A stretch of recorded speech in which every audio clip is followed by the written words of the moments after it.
اب آ جائیں سورت کی طرف، اس پر چند منٹ بات کر کے بات کو سمیٹتے ہیں۔ یہ بڑی قرآن کریم کی مبارک سورت ہے۔ یہ درس ایسا تو نہیں ہے کہ سارا بیان کر دیا جائے، یہ تو چنگاری بھڑکانے کی، ایک سرسری تعارف کے لیے۔ بعض دوست کہیں گے آپ نے یہ بھی بیان نہیں کیا، آپ نے یہ بھی بیان نہیں کیا، یہ بھی نہیں کیا۔ میں نے کہا فجر تک میرے ساتھ بیٹھ جا تو سارے بیان کر لے، لیکن ظاہر سی بات ہے یہ تو ممکن نہیں۔ ہر ایک اپنا کام ہے، آرام ہے، بچے ہیں، تعلقات ہے، اللہ برکت عطا فرمائے۔ یہ تو صرف ایک راستے کے لیے کہ زندگی ہماری کس بے ڈھنگے راستے پر چل رہی ہے اور ہم نے جانا کہاں پر ہے، یہ تو صرف آشنائی کے لیے، انٹروڈکشن کے لیے، زندگی کے منصب کو جاننے کے لیے۔ میرے دوستو بزرگوں، یہ درس مکمل نہیں، آغاز باب ہے، ابھی تو عشق شروع ہوگا، جس کو اس مبارک مسجد اور سینٹر سے ہم لے کر جائیں گے اس نیت کے ساتھ کہ شب و روز اس مضامین پر غور کریں گے اور جو یہ آیت کہہ رہی ہے اس پر عمل کریں گے۔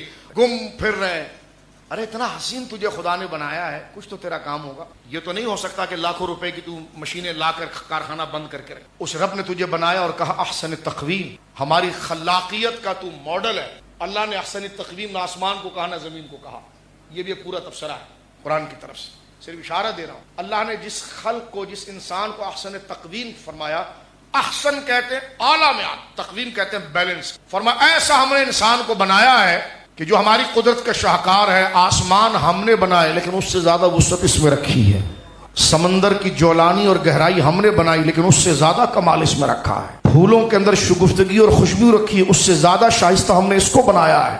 وہ ساری ہماری خلق اور کائنات بکھری ہوئی ہے، اور کائنات جہاں کر آ کر ایک جگہ جمع ہوتی ہے وہ حضرت انسان ہے۔ لقد خلقنا الانسان فی احسن تقویم، جو کام کر رہا ہے کر ہی رہا ہے۔ یہ میں تو مزدوری کرتا ہوں، میں تو سبزی بیچتا ہوں، کیجئے، کسی نے منع کیا، لیکن کیا اسی لیے پیدا ہوئے تھے؟ کیا یہی مقصد تھا؟ یہ مقصد کچھ اور تھا؟ یہ سورت اس کو بیان فرمایا۔ اعوذ باللہ من الشیطان الرجیم، الہاکم التکاثر، قرآن کریم کی ترتیب مصحف سے آیت نمبر 102، 102 30واں پارہ، ارشاد ہو رہا ہے تمہیں غافل رکھا مال کی زیادہ طلب نے، بس جمع کیا جا رہا ہے، جمع کیا جا رہا ہے، جمع کیا جا رہا ہے۔ یہ سورت دراصل زہد کو پیدا کر، زہد پیدا کر، زاہد بنا۔ سرکار دو عالم صلی اللہ علیہ وسلم نے صحابہ کے سامنے یہ سورت پڑھی جو اس کے معنی کو بھی جانتے تھے، فرمایا جس نے اس سورت کو پڑھ کے رو لیا وہ جنتی ہو گیا۔ کچھ صحابہ کہنے کہ حضور ہمیں رونا نہیں آئے لیکن رونا جیسا چہرہ بنایا۔ حضور نے فرمایا میں دوبارہ پڑھوں، رونا نہ آئے تو رونے جیسا چہرہ بناؤ۔ جس نے اس آیت کے اوپر غم کیا اور اپنی ذمہ داری اور کوتاہی کو یاد رکھے کہ ہائے میں نے کہاں زندگی غفلت میں گزاری، اور یہ قرآن کیا کہہ رہا ہے، کن چیزوں سے منع کر رہا ہے، اسی کے میں نے زیادتی کر دی، تو فرمایا اس سے دل غم میں مغموم ہو گیا اور شرمندگی کے ساتھ اس کے اوپر ایک کیفیت بنی، فرمایا وہ بھی جنتی ہو گیا۔ ترجمہ پہلے سن لیجئے پھر میں مضمون کو کھولتا ہوں۔ فرمایا الہاکم التکاثر، تمہیں غافل رکھا زیادہ مال جمع کرنے کی طلب نے، بس جمع کیے جاؤ، جمع کیے جاؤ، جمع کیے جاؤ، حتی زرتم المقابر، یہاں تک کہ تم قبروں میں کا منہ تم نے دیکھ لیا۔ تمہیں پتہ ہی نہیں تھا کہ جو چیز عارضی تھی اس کو عارضی رکھنا تھا، اور تم نے اس کو سب کچھ سمجھ لیا۔ فرمایا زیادہ مال کی طلب نے تمہیں ہلاک کر دیا، یہاں تک کہ تم نے قبروں کا منہ دیکھا، یعنی مرنے کے قریب ہو گئے۔ کلا سوف تعلمون، ہاں ہاں جلد جان جاؤ گے۔ ثم کلا سوف تعلمون، پھر ہاں ہاں جلد جان جاؤ گے۔ کلا لو تعلمون علم الیقین، ہاں ہاں اگر یقین کا جاننا جانتے تو مال کی محبت میں نہ لگتے۔ لترون الجحیم، بے شک ضرور جہنم کو دیکھو گے۔ ثم لترونہا عین الیقین، اور پھر بے شک ضرور اسے یقینی دیکھنا، فرمایا کہ پھر بے شک ضرور اسے یقینی دیکھنا دیکھو گے۔ یعنی جہنم کوئی فلسفہ نہیں ہے، یا کوئی تخیل نہیں ہے، یا کوئی سٹوری نہیں ہے کہ سنا دی گئی ہے۔ فرمایا ضرور تم، وہ دن آئے گا، اعوذ باللہ نعوذ باللہ من ذالک، تم جہنم کو دیکھو گے، اور فرمایا وہ دکھایا جائے گا۔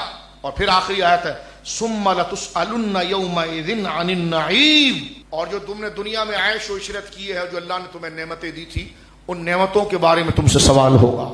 یہ آیت جو ہے وہ زہد کو پیدا کر، فرمایا الہاکم التکاثر، مال کی زیادہ طلبی نے تمہیں ہلاک کر دیا۔ کیا ہلاک؟ اس میں کیا ہلاکت تھی؟ مال تو زیادہ کما کر بندہ مزے کرتا ہے، اس میں کون سی ہلاکت ہے؟ بھائی مال زیادہ کما کر تو بندہ اپنے آپ کو سیف کرتا ہے، ہلاکت کیا ہے؟ فرما ہلاکت یہ کہ تم انجام کو بھول گئے۔ ایک مسافر اپنی منزل کی طرف جا رہا ہے، راستے میں چائے پینے کے لیے گاڑی رک گئی، اس نے اچھا ریسٹورنٹ دیکھ کر، بڑی چکچکا لائٹیں لگی ہوئی ہیں، بڑا اچھا کھانا ہے، بڑا اچھا نرم بستر ہے، اسی کو سب کچھ سمجھ کے بیٹھ گیا۔ لیکن سیانے اور سمجھدار وہ تھے، چھا کھانا تھا کیا، اور گاڑی کا جو ٹائم تھا فوراً پہنچ کر گاڑی میں بیٹھ گئے اور منزل کو پہنچ گئے۔ تو کوئی کہنے والا کہے گا اس مزے نے تجھے ہلاک کر دیا۔ ارے مزہ کیسے ہلاک کرے گا؟ ارے بھائی منزل پر نہیں پہنچ پایا، یہ ہلاکت نہیں ہے تو اور ہے کیا؟ سمجھدار تو وہ تھا کہ اسٹاپ پر چائے پی کے مکمل فریش ہونے کے بعد جہاں جانا ہے فوراً گاڑی کے اندر بیٹھ کر اپنی منزل تک پہنچ جائے. اور ایک شخص اس ریسٹورنٹ، اس گارڈن، اس وادی میں اچھی اس کرسی پر بیٹھ کر مزے کر رہا ہے. اب یہ ہے سہولت، لیکن یہ سہولت نے اس کو برباد کر دیا. یعنی منزل سے وہ رہ گیا اور وہ وہیں پر رہ گیا. اور جو سمجھدار لوگ تھے انہوں نے وہاں سے جتنا چگنا تھا، لینا تھا، استعمال کرنا تھا لیا اور اپنی گاڑی میں بیٹھ کر اپنی منزل پر پہنچ گئے. فرمایا مال کی زیادہ طلبی نے تمہیں ہلاک کر دیا، مال نے نہیں ہلاک کیا.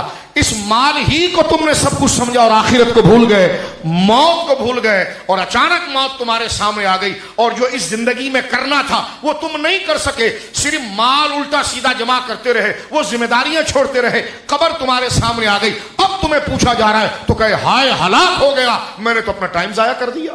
اس لیے ہلاکت کہا گیا. مال اصلا نفس مال ہلاکت نہیں، اس کا کسب کیا ہے، وہ کس طریقے سے استعمال کیا جا رہا ہے. ورنہ مال کی تعریف تو اسلام میں موجود ہے. مثلا غور کریں قرآن کیا کہتا ہے، یوم لا ينفع مال ولا بنون الا من اتى الله من قلب سلیم. اللہ فرماتا ہے قیامت کا دن ہوگا، قیامت کا دن والعیاذ باللہ اس قدر بھاری اور مشکل دل ہے کہ یوم لا ينفع مال ولا بنون. بندہ کس چیز سے گھمنڈ کرتا ہے، ارے میرا کون کچھ بگاڑ سکتا ہے یار، میں تو اتنا مالدار ہوں، ابھی پیسہ دوں گا 4 بندے میرے تائید میں کھڑے ہو جائیں گے. مال بندے کو ہمیشہ رہنے کا اعتماد پیدا کرتا ہے. میرا بنگلہ دیکھو، میری گاڑی دیکھو. اور بنون اور اولاد، میرے بیٹے ہیں، میرے بیٹے ہیں، میری طرف مشکل کیسے آ سکتی ہے، میں نے ان کو پڑھایا لکھایا اور ان کو میں نے ٹرین کیا ہے، میری طرف کون نظر اٹھا سکتا ہے. تو اللہ فرماتا ہے یوم، قیامت کا دن وہ ہے، لا ينفع مال ولا بنون. قیامت کے دن یاد رکھو نہ مال کام آئے گا نہ اولاد. پھر کیسے؟ فرمایا الا من اتى الله بقلب سلیم. ہاں جو قلب سلیم لے کر آ گیا تو پھر مال بھی کام آئے گا اور اولاد بھی کام آئے گا.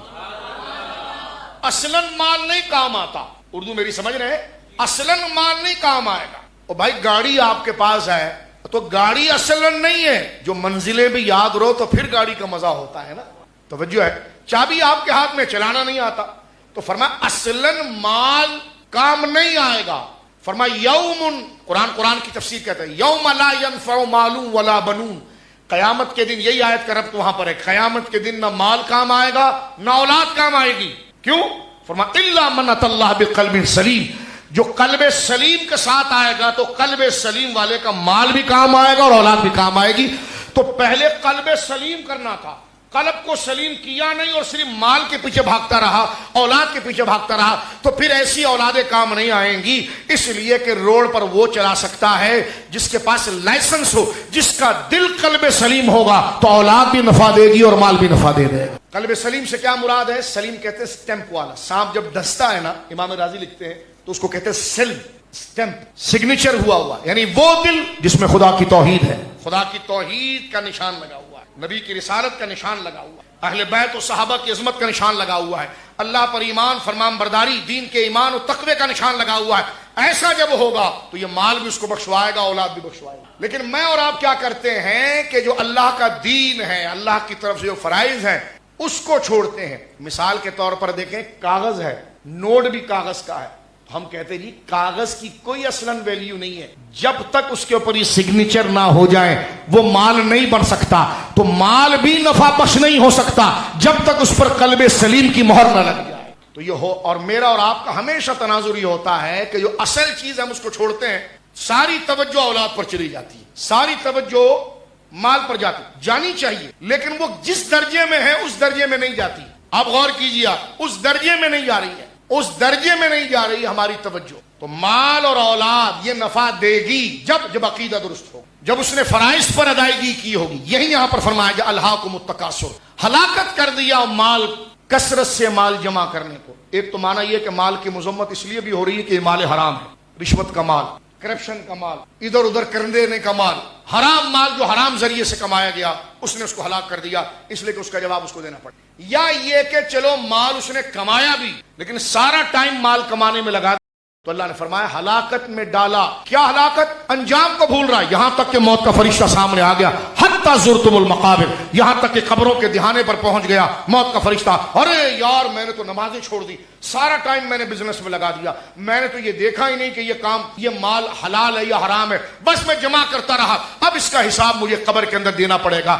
سویم کے چاول دوسرے کھا کے چلے جائیں گے, جواب مجھے دینا پڑے گا. فرما ہلاکت میں ڈال دیا تیرے مال نے تجھے, تو مال اصل میں برا نہیں تھا, اس کے لیے جو تو نے طریقہ اختیار کیا اور خدا کو بھول گیا یہ برا تھا. اس پر مجھے اور آپ کو غور کرنا چاہیے. زہد, اللہ رب العالمین نے کبھی یہ نہیں کہا کہ یہ سورت جو ہے نا یہ کئی مہینوں پر بات کرنے کی, یہ پورا نصاب اس میں ذکر کیا. اللہ رب العالمین نے کبھی یہ بات میرے دوستوں ذکر نہیں کی کہ اچھا کھانا نہیں, اچھا پہننا نہیں. اللہ نے تو اولادوں کی تعریف کی. مسلم شریف کی حدیث ہے, سرکار دو عالم فرماتے ہیں کہ اگر کسی پر رش کرنا ہے نا تو دو بندے ہیں. رش کہتے ہیں غبطہ, غبطہ ذرا مشکل اردو ہو رہی ہے, جس پر بندہ کہ یار کیا بات ہے اس کی, واہ کیا نعمت ملی ہے اس کو. ایک ہے حسد مذموم اور ایک ہے حسد محمود. حسد اچھا بھی ہوتا ہے برا بھی ہوتا ہے. ایک یہ کہ آپ کسی کو اچھا نعمت میں دیکھیں, کسی فضل میں دیکھیں اور کہیں یا اللہ اس سے یہ چھن جائے میرے پاس آ جائے, یہ حسد مذموم گناہ ہے. لیکن یہ کہا جائے یا اللہ کیا شان تجھے دی ہے, علم بھی دیا ہے, حسن بھی دیا ہے, جمال بھی دیا ہے, مال بھی دیا ہے, سب کچھ دیا ہے, یا اللہ یہ اس کے پاس سلامت رہے, جب تو اس کو دے رہا ہے تو مجھے بھی دے دے. تو یہ حسد محمود ہے, یہ بہت اچھا ہے. تو کسی کو نیکی میں, تقوی میں, شان میں, پرہیزگاری میں دیکھیں تو کہیں یا اللہ اس کو اسی طرح رکھ. ماں باپ کا بڑا فرمان بردار ہے, غریبوں کی مدد کرتا ہے, مساجد بناتا ہے, مدارس بناتا ہے, قرآن کی خدمت کرتا ہے, نیک ہے, بااخلاق ہے, کوئی بھی اس کے فضل کی بات ہے جو دینی اعتبار سے بندہ کہ یا اللہ یہ اس کے لیے سلامت رہے اور تو اس کو دے سکتا ہے تو مجھ نکمے کو بھی عطا فرما دے, تو یہ حسد محمود ہے, یہ مانگنا جائز ہے. لیکن یہ یا اللہ اس سے چھن جائے اور مجھے مل جائے. ہمارے وہاں روزمرہ جس کو حسد کہہ کر برائی بیان کی جاتی ہے وہ یہ حسد ہے کہ اس سے یہ نعمت چھین کر میرے پاس آ جائے, یہ بری ہے. لیکن ہم بھاگ تو نہیں سکتے, کسی کمال والے کو دیکھ کر دل چاہتا تو ہے نا یار یہ مجھے بھی تو مل جائے. انسان ہے نا, کسی مالدار کو دیکھ کر بندے کا دل چاہتا ہے یار مال میرے پاس آ جائے. کسی متقی پرہیزگار کو دیکھ کر کہ یا اللہ ایسا نیک میں بھی ہو جاؤں. کسی حسین و جمیل کو دیکھ کر کہا جاتا ہے یا اللہ یہ حسن و جمال مجھے بھی مل جائے. کسی کو تقوی و طہارت, جرت و بہادری, کمال اور وفاداری دیکھا جاتا ہے یا اللہ مجھے بھی مل جائے. روزانہ آتا ہے تو اس میں نیت یہ کی جائے تو اس میں ثواب ہے, وہ یہ کہ یا اللہ یہ ساری چیزیں اس کے ساتھ مکمل رہے اور مجھے بھی تو ایسا عطا فرما دے. سمجھ رہے؟ تو ہم نے اپنے دماغ کو اس طرف لانا, یا اللہ جب تو نے اس کو دیا ہے تو مجھے بھی تو عطا فرما دے اور اس کے پاس یہ چیز برابر رہے. اس کو کہتے ہیں حسد محمود. سرکار دو عالم اگر یہ کہا جائے مال کی مذمت, اصل میں اس صورت میں مال کی مذمت نہیں ہے, مال کو اختیار کرنے کے طریقے کی مذمت. قرآن کریم میں اللہ رب العالمین نے ایک بات کی ہے کہ یہ دنیا کھیل تماشا ہے. لہب و لعب, یہ کیا ہے؟ مل کر کہیں کیا ہے؟ ہم بچپن سے سوچتے تھے یہ اللہ نے کیا بات کی, کھیل تماشا ہے, کھیل تماشا. کیا کھیل تماشا؟ جب استادوں کے جوتوں کو چوما, ان کی خدمت میں بیٹھے تو کچھ سمجھ کتابوں سے آئی, تو وہاں پر مفسر نے لکھا بڑی پتے کی بات یہاں پر رب نے کی ہے. فرمایا دنیا کھیل تماشا ہے. کیا مطلب؟ مطلب یہ کہ کھیل تماشا ہمیشہ نہیں رہتا. 3 دن کا سرکس لگا ہے وہ چوتھے دن نہیں رہے گا, وہ سمیٹ دیا جائے گا. کھیل تماشا ہمیشہ نہیں رہتا. تو اللہ نے فرمایا یہ دنیا کھیل تماشا ہے, لیکن کھیل تماشے میں اٹریکشن ایسی ہوتی کہ بندہ کہتا ہے یہ ہمیشہ رہے گا. توجہ, دو چیزیں بڑی باریک. میرے اور آپ کے اندر ایک چور بیٹھا ہے نفس, وہ ہمیں بہکاتا ہے. مثلا ہم کسی کھیل تماشے کو دیکھتے ہیں تو اس کے خیمے کتنے خوبصورت ہوتے ہیں, اور آپ ہمیشہ دیکھیے کہ کھیل تماشا شہر میں نہیں لگتا, شہر سے باہر رکھتا ہے, کیونکہ ایریا زیادہ چاہیے ہوتا ہے نا اس کو. بڑے خوبصورت قالین, بڑے اچھی لائٹیں, کمکمے, بڑے اچھے خیمے, بڑی اچھی پریزنٹیشن. جب بندہ اندر جاتا ہے تو حیران ہوتا ہے, اور پھر اس میں اتنی لگن لگ جاتی ہے, وہ کہتا ہے یار بس بیٹھے رہو نا یار, بھلا یہ لائٹ بھی کبھی بند ہوگی, بھلا یہ شامیانے بھی کبھی لپٹے جائیں گے, کبھی یہ قالین, اللہ معاف فرمائے, یہ قالین بھی کبھی اٹھائے جائیں گے. اور ایک سمجھدار وہ ہے کہ جو آئے اپنے مطلب کا شو مو دیکھے اور شام ہونے سے پہلے گھر پر چلا جائے اور یہ کہے کہ نہیں بھائی یہ کیوں چلا گیا. انہوں نے کہا جناب یہ کھیل ہے, ٹائم ہوگا بٹن بند ہوگا, جتنی خوبصورت لائٹ ہے یہ سب بے رونق ہو جائے. یہ کام پاؤں میں جو قالین کا گداز ہے یہ اٹھا لیا جائے گا, یہ جو ٹھنڈی فضاؤں کا منصب ہے یہ گرمی میں تبدیل ہو جائے گا, یہ جو تیرے سر کے اوپر خیمے یہ لپیٹ دیے جائیں گے. سمجھدار وہ ہے جو اس سے اتنا ہی فائدہ اٹھائے اور شام کا وقت, رات کا وقت جس میں راستہ بھول جاتا ہے بندہ, وہ رات آنے سے پہلے بس وہ ادھر سے لوٹ کر گھر پر آ جائے. فرمایا یہ دنیا کھیل تماشا ہے, اس کی چکمک تجھے اپنی طرف اٹریکٹ کرتی ہے لیکن یہ بجھا دی جائے گی, یہ لپیٹ دیے جائیں گے. اور یہ جب لپٹا جائے گا وہ تو قیامت میں لپٹا جائے گا، لیکن جب تیری روح نکالی جائے گی تو تجھے پتا چل جائے گا کہ لائٹ بجھ گئی ہے۔ اللہ میرے اور آپ پر رہے۔ سر سے گانٹھ لگائی جاتی ہے کفن کی، مالدار ہو، عزیز ہو، زور ہو، کر والا، پاؤں کے دونوں ناخنوں کو باندھ دیا جاتا ہے، انگوٹھوں کو باندھ دیا جاتا ہے، اور اس طرح وہ پڑا ہوا ہوتا ہے۔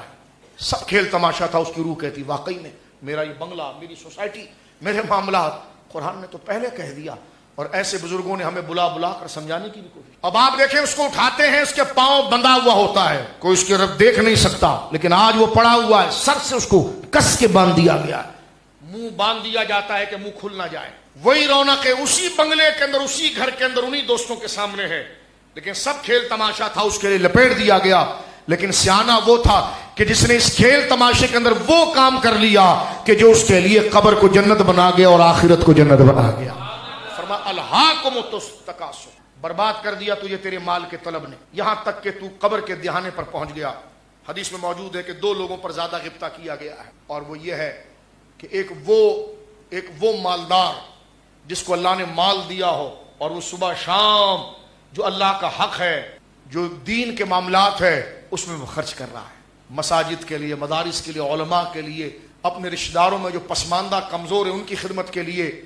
حضور فرماتے ہیں اگر کسی کو دیکھ کر تم رب سے اس طرح ہونا مانگو نا تو وہ صرف دو ہیں، ایک تو وہ مالدار جس کو اللہ نے مال دیا اور وہ اللہ کی راہ میں خرچ کرتا ہے، فرمایا اس سے غبطہ کرو یا اللہ ایسا بنا اور اس کو سلامت رکھ۔ یہ رسول اللہ کہہ رہے ہیں کہ جس سے بندہ متاثر ہو، اور فرمایا دوسرا وہ شخص جس کو جوانی ملی ہو اور وہ دین کی خدمت کر رہا ہو، قرآن و سنت کی خدمت کر رہا ہو، لا یخافون لومۃ لائم، کسی ملامت کیے جانے والے کی ملامت کیے بغیر وہ دین پر پہرا دے رہا ہو۔ بندہ کہے واہ جوانی ہو تو ایسی ہو جو فلانا زندہ باد ہو، فلانا زندہ باد نعرہ لگا رہا ہے تو رسول اللہ کا لگا رہا ہے اور دین کا لگا رہا ہے۔ فرمائیے دو، میں نے مفہوم اور روایت بالمعنی کے تحت اس کو تھوڑا تقریری انداز میں پھیلا کر بیان کیا، توجہ سے میں اور آپ اپنے دماغ میں بٹھا لیں کہ دو لوگ ایسے ہیں جن کے رول کو فالو کرنا چاہیے، جن کو آئیڈیل بنانا چاہیے، جن کو ماڈل بنانا چاہیے۔ ایک وہ مالدار جو سخاوت کے اندر اللہ کے دین اور اللہ کے دین کی خدمت کے لیے مال کو نشاور کرتا ہو، بندہ کہ کیا سخاوت ہے یا اللہ ایسا کر دے۔ ایک وہ عالم جس کو خدا نے جوانی دی ہو اور وہ جوانی کو لگا دے، تو جوانی میں کیونکہ جوش ہوتا ہے نا، جذبہ ہوتا ہے، وہ جذبہ اور جوش، اور ایسا جوش ہوتا ہے کہ گرمی میں بھی اس سے مزہ آتا ہے۔ جوانی کس کو جوانی کہتے ہیں؟ اللہ اکبر، بڑھاپے میں بادام کھاؤ تو میدا خراب، جوانی میں سوکھی روٹی کھاؤ تو بادام سے زیادہ طاقت۔ بڑھاپے میں ایئر کنڈیشن میں بیٹھو تو ٹھنڈ لگے، اور جوانی میں گرمی میں بیٹھو تو ٹھنڈ لگے۔ میں نے کہا یہ ماحول کا مزہ نہیں، یہ عمر کا مزہ ہے۔ جب عمر ہوتی ہے تو سوکھی روٹی بھی شہد لگتی ہے، عمر نکل جاتی ہے تو شہد بھی کڑوا لگتا ہے۔ تو فرمایا جوانی اسے ملی ہے اور وہ جوانی کو اللہ رسول کے راستے میں تقسیم کرتا ہے۔ سبق کے لیے مزید تفصیل اگر آپ دیکھنا چاہتے ہیں تو یہ میرے سامنے سورۃ البقرہ ہے میرے دوستو بزرگوں، اس کی آیت نمبر 177، یہ ہوم ورک یاد رکھ لیجئے، اس کو آیت البر کہتے ہیں، ٹھیک ہے؟ اس پر آپ مطالعہ کریں، یہ اس آیت کے کنیکشن ہیں سارے۔ سورۃ البقرہ آیت نمبر 177، سورہ آل عمران آیت نمبر 14، زُيِّنَ لِلنَّاسِ حُبُّ الشَّهَوَاتِ مِنَ النِّسَاءِ وَالْبَنِينَ۔ یہ سیکشن میں تقریر ہونی چاہیے تاکہ یہ پورا مضمون ہمیں سمجھ میں آئے، لیکن آج یہ درس ہمیں ہوم ورک دے رہا ہے۔ یہاں سے اٹھنے کے ساتھ ہم ہوم ورک لے کر اٹھے، کیونکہ مکتبہ عشق کا نرالا دستور دیکھا، مولانا اسے چھٹی نہ ملی جسے سبق یاد تھا۔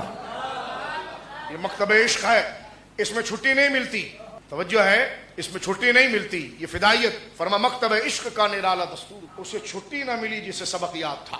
تو اس دارہ مبارک میں جو آ چکا ہے سینٹر میں، اس مسجد مرکز اہل سنت کے اندر، تو جہاں وہ آیت نمبر 102 سورہ تکاثر پر غور کر رہا ہے، وہ گھر جا کر نوٹ کر لے دماغ کے اندر۔ سورہ تکاثر کو سمجھنا ہے تو سورۃ البقرہ کی دوسری آیت سے سپورٹ لیں گے آپ، آیت نمبر 177۔ دوسرا سورہ آل عمران کی آیت نمبر 14، زُيِّنَ لِلنَّاسِ، اس کو آپ سامنے رکھیں گے۔